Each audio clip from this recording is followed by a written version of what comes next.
Well, today we begin this Novena of Masses in preparation for Christmas. And then this week we celebrate what we call Ember Days. So during Wednesday, Friday, and Saturday, we are going to be asking the Lord to bless the harvest in the entire world.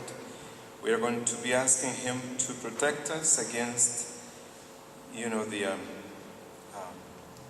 bad weather everywhere in the world.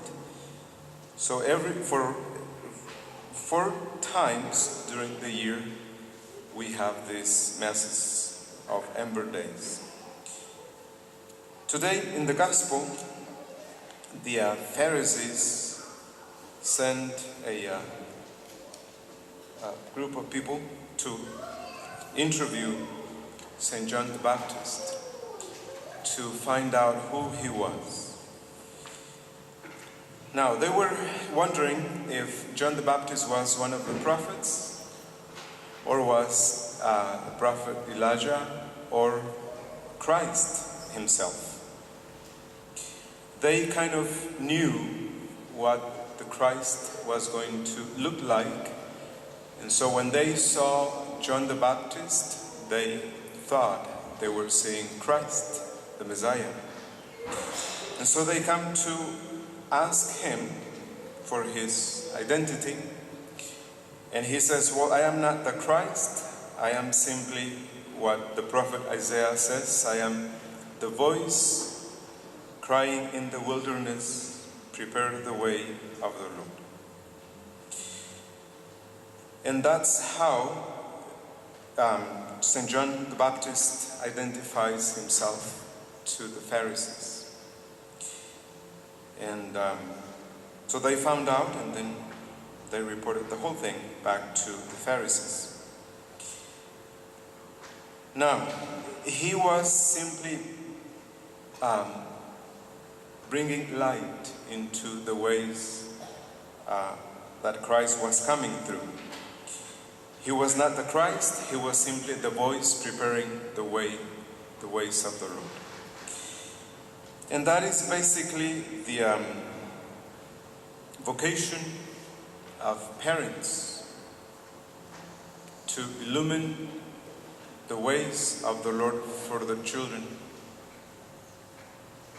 So, can you imagine your children being able to identify Christ with yourself? To be able to see Christ or God in their parents?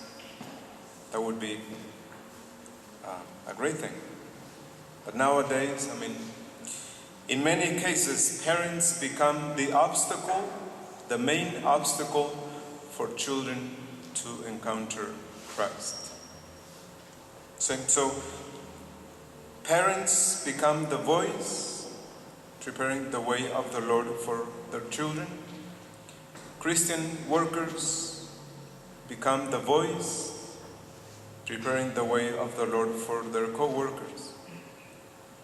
So most, or if not all, of the disciples of St. John the Baptist became disciples of Jesus through the mediation, through the witnesses of St. John the Baptist. So many people depend to a great extent on the quality of your Christian witness, so that they may come closer to Christ or away from Christ. So that's basically your Christian vocation, to bring people closer to Christ. See? Now you should know what is good and what is not good, what is right, what is wrong, and you should be helping people, going through Christ, getting closer to Christ by the example of your lives. So that's what we have in the gospel today. So it would be a great thing for you to remember from time to time the promises you made at your baptism, to renounce Satan forever and to follow Christ, to do what is good, and to work out your salvation and gain heaven by doing that.